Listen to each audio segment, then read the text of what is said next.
一向都好注重健康嘅阿 J 馮允謙呢日就同香港花式足球隊隊員一齊嚟咗一場 Bubble Soccer 嘅比賽，寓工作於娛樂，拍攝廣告宣傳片。見阿 J 笠住個巨型充氣波波喺場內跑嚟跑去，仲俾對手撞到飛咗出界，認真搞笑啊！不過阿 J 好快就適應返，無論係大波定係傳球都似模似樣。原來佢以前喺加拿大嘅時候就已經玩過呢項運動㗎啦。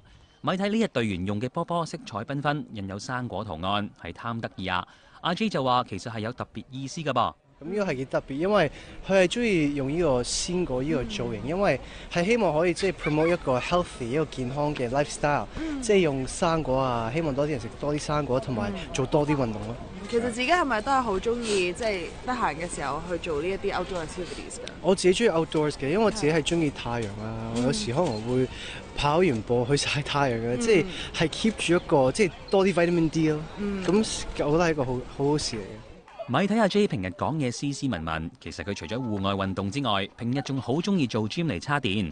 你冇聽錯，阿 J 的確係用運動嚟撥翻起啲精神㗎噃。想做多啲運動咯，因為想 keep 一個健康嘅狀態。因為好多時即係我拍完劇啊，叫實習天使啦，咁就其實都好攰嘅，因為好多時就我自己係好中意早上早起嘅，咁反而咧就拍劇就嗰啲時間係即係完全係調轉啦。